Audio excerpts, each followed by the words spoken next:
Talk to me nice. Talk to me G'day friends, my name is James of James Luke Burke Creative. Welcome to another month of ArtSnacks Box Freestyle, where we take the supplies from the ArtSnacks July 2021 Plus box, experiment with them to within an inch of their lives, and then hopefully create a masterpiece for the hashtag ArtSnacks Challenge. Just a small masterpiece, if you will.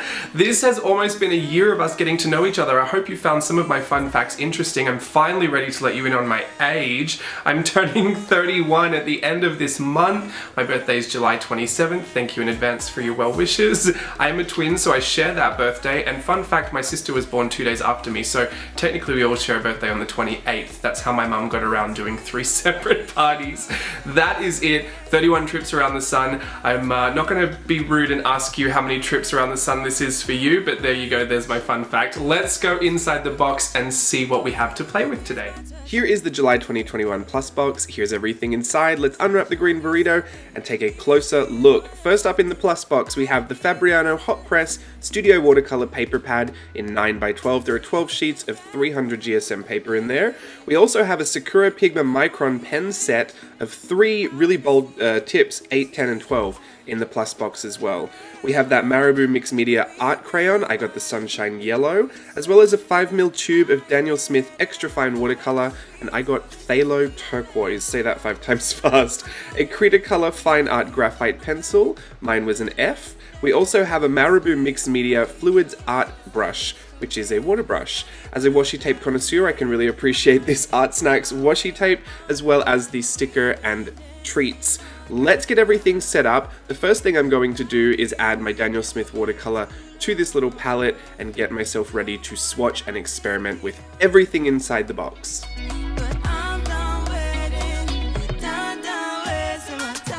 You know the drill with Box Freestyle. We love to experiment with everything, and especially when the mediums are water soluble, it kind of just opens up your world, right? Because you can just mix it all together and then add water and try it wet, try it dry, use your fingers, use the brush, just go nuts with it all. Just usually setting aside 10 to 15 minutes to play with all the supplies in the box before I start the challenge, just so I can get a really good feel for it. And in particular, with the Plus box, as you get the substrate with the box, getting a really good feel for that paper. This is a watercolor paper and it's hot press. I'm someone that's very used to using cold press watercolor paper, and I used to just think that the difference was the texture. I thought, oh, it's just this one is a bit more smooth and the other one was a bit more rough. It turns out that it's not like that at all. There's just different properties to using different papers, and not all cold press are made the same either. So it is a really good idea to just experiment, because even though I was super familiar with Daniel Smith watercolors, they are one of my favorite watercolors to use. It just does perform differently on the hot press watercolor paper, so it was interesting to make little notes of what was happening, things I was expecting to happen and things that shocked me.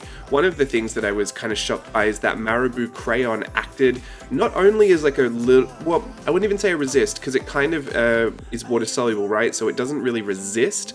But if you put some of it in that wet watercolor, it almost acts as though like it's a repellent. So you could see in that little sample I did over there, I'll end up doing another one during the experimentation because I wanted to try it again, but wherever I dotted the little bits of that Sunshine Yellow crayon, it would push the watercolor away. I found that really interesting. It kind of like bleached that spot. I didn't even really need a lot of the yellow on there, I found. It was just something about the formula of that crayon that just kind of repelled that watercolor. I don't know if it happens with all of them, but it certainly happened with this color, the Phthalo Turquoise. Such a hard thing to say. The Phthalo. Here are the micron markers. I wanted to mention this to you as well. You can see that I'm obviously adding a lot of the mixtures to this little palette, and because it's this non-porous plastic, you're going to be able to pretty much water activate anything. Even with these pens that are waterproof, I do want to mention that just because something is waterproof doesn't mean you can't get it to move with water. Putting it in that non-porous plastic mixing palette, there's that repellent again. See how wild that looks? It did kind of settle itself out after a while. You'll see it again here. I just thought it was super interesting. I like to, I love the experimentation. I think it's so wild.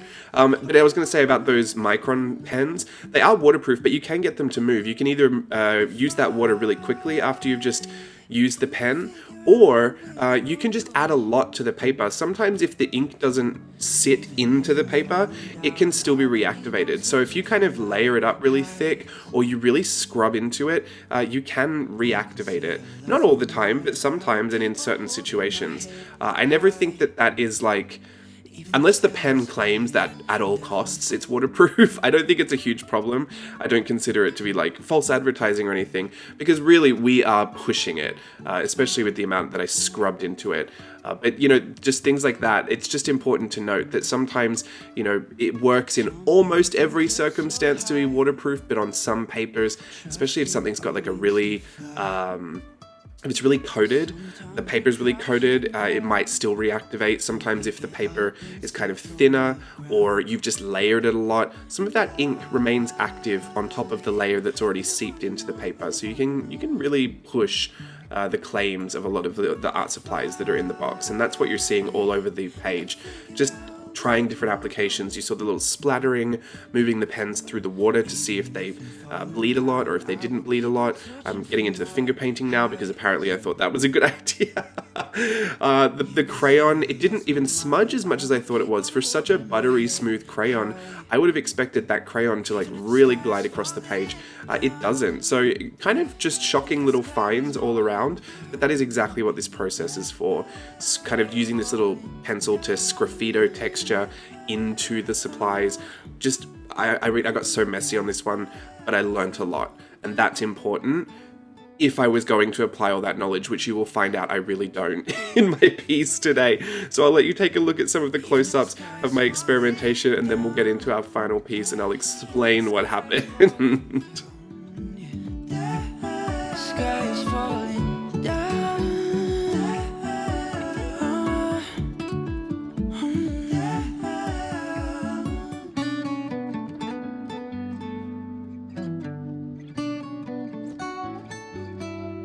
Alrighty, so we're going to get into our final piece. I did say and kind of imply that learning all of that stuff was a bit useless for this piece. It wasn't. Obviously, all the experimentation comes in handy just to have a better understanding. But I'm just saying I didn't really apply it in any specific way. I just kind of kept going with the experimentation, except this time my mind was a little bit differently focused. And there was a really good reason for that, and I think this is something that a lot of people can relate to. You know, as artists, a lot of the time we have this desire to do the art, and then sometimes not the idea for it, or we don't have a kind of clear headspace to even really come up with it. I'll just be completely transparent with you. My brain was going a million miles a minute as I was trying to put all of this together, and it just kind of got really overwhelming in my head. You might know by now, but I'm big into art journaling, and in that space where I've got so much going on in my head, and it could be art related or not, I will admit that there was a mix of things going on in my head when I was doing this. I just felt like it was really overwhelming and I needed to kind of clear it. I needed to like dump everything that was in my head out and then just kind of approach everything with this clear focus. And I thought, you know what, that is actually a process I do in my journaling. More recently, I've started sharing it online as well, but this stream of consciousness. For me, it used to take form in a lot of journaling, like literal writing that I would do about what's going on in my head, so I could kind of purge it all onto the page and then just move on with my life. But recently I've been doing it in the form of illustrating and painting and kind of creating. So it's not just kind of this intuitive play.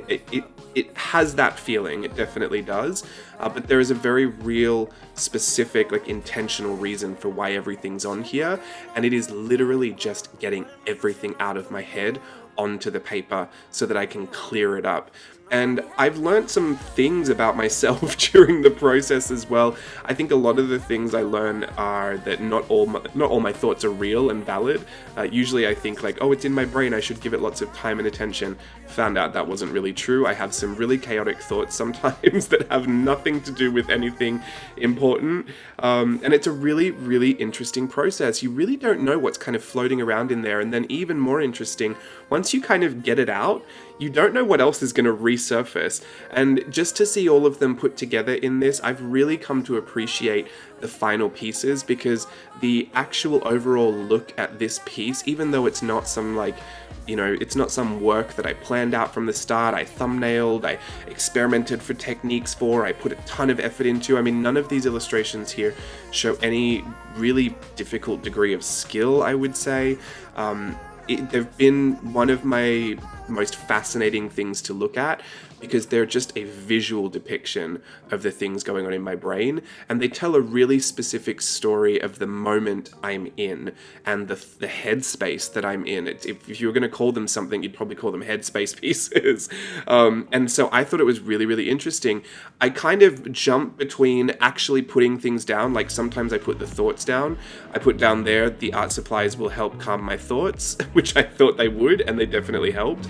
I put, what if I scribble the whole thing, because I felt like scribbling, and I started scribbling in the corner. Sometimes they're really directed by my thoughts. Other things were just random things that I would notice, and I don't discriminate between thoughts. They don't have to be good thoughts, they don't have to be nice thoughts, they don't have to be, I mean, obviously if it's bad, please don't share it online. But, you know, I keep mine positively focused for the most part. But then other things that are, you know, they didn't really present much of anything. It was just information. Like, I was very, very aware of the fact that I was being filmed. And that, to me, is a really interesting headspace I get into, because I find it hard and difficult to share that with the part of my brain that wants to create intuitively. And so the first thing I drew on the page was that big camera just kind of shining down onto all of my thoughts. You can almost feel a little exposed when you're having so many chaotic thoughts in your brain and there's a camera pointing to the side of you. Not to say that I don't enjoy it. I really do enjoy filming and creating the videos. But I just, you know, it is one of those thoughts. It's one of those thoughts I thought, you know what, better to put that on the page, deal with it, and then move forward in a way that, you know, at least acknowledges it. I think kind of the worst part for me is, you know, sometimes you just don't want to acknowledge that thought's in there. It's like, get it out onto the paper and deal with it there, rather than it swirling around with everything else. But then the more that I got those thoughts out, the more the thoughts turned weird. I got, how long is my hair gonna get? Because it's been a year since I've cut it. I put dots all over my face because I've been getting some acne, which has just come out of nowhere. Don't worry, I waited until it cleared up to film my intro outro. I also had the fork and the knife on there because I'm filming ArtSnacks, the big pencil that was literally, I just kept looking at the washi tape and it just popped into my head that that pencil unravels in the, like, the little intro card, the little intro title for these videos. I did that little animation that unraveled the pencil. It just kept popping into my head. And so I thought, you know what, put it on. I then suddenly felt the urge to splatter that water everywhere. So that's just what I did. So it kind of bounces between an actual thought that's happening and then a motivation to do something, like scribble, or if you have seen any of my other videos before, I say this a lot, but I get the urge to paint leaves because it's a really monotonous process and it feels very cathartic. Like, doing it over and over and over again can really clear out my headspace or put me into a bit of a trance. So there are leaves that are on the page whenever I needed to keep doing that. If you just look at this, the more you look at it, the more you could try and extract information from it. I think what's even funnier is that you might be tempted to think that some things mean more than they do. And that's also a way that we feel about our brains. I mean, I can't get into how much I've enjoyed doing this as art journaling. The only difference I would say is that the art journaling usually happens in a journal, not in a paper pad. So it's exactly the same process, but it is funny to even see, like, I've showed my husband these before and he's kind of ascribed different feelings or different thoughts to different things that were on the page that, you know, really didn't even mean a lot. And then other things that look like they mean nothing represented a thought that I just couldn't get out of my head for, like, you know, 2 hours that was kind of all consuming. This little piece here, the ladder to success, it just kept, I had this idea in my head that, like, you know, it seems easy when you start climbing, but then when you get up there, like, the ladder, the rungs become a lot further apart from each other, and it seems like the leap to the next thing seems a lot bigger. That was just a thought I had in my head. And you know what's even worse? I don't even particularly feel like that. It was in my head, but I don't think that. So I don't know what I'm trying to tell you about this. Obviously not trying to lay claim that this is supposed to help you in any way. I think that's a bit of a bold claim to be making on the internet. Obviously not licensed to do so, but I will say one thing. It is nothing but fascinating if you just sit down and you use all the supplies in your box and you just dump all of your thoughts from your brain onto the paper, doodle them, let them be motivating. If they're telling you to scribble all over it, scribble all over it, or scribble in a corner like I did so you can put some more drawings on there. And I mean, 10-15 minutes later, your page is just full of everything in your brain. And you know the best part for me? My brain was clear at the end of it. I did it all so I could clear my brain so I could start, and then I decided to film it so it would actually be the thing that you ended up seeing, and then I didn't have to start on anything, so I had a nice clear brain for the rest of the day. And that, to me, is the power of art. I just love it. Here are some of the close-up shots so you can get a really good look at everything. I hope you enjoyed that. Let me know if you do any of your own stream of consciousness art. Of course, tag us all so we can see it. I can't wait to take a trip out of my brain and into yours to get to know you better and see what's going on in there. Alrighty, I'll see you in the outro in a second. And there we go, all finished, my stream of consciousness. Thank you for watching that. I should also apologize for taking you along that tumultuous journey through my imagination. I hope you did enjoy it nonetheless. And if you get to doing your stream of consciousness or any art with your ArtSnacks box, please be sure to tag us using the hashtag ArtSnacksChallenge in the Mix community and anywhere else you post online. If you want to join ArtSnacks, you can also use the code JAMES10 at checkout for 10% off. This has been another month of ArtSnacks Box Freestyle. Hope to see you again soon. Bye.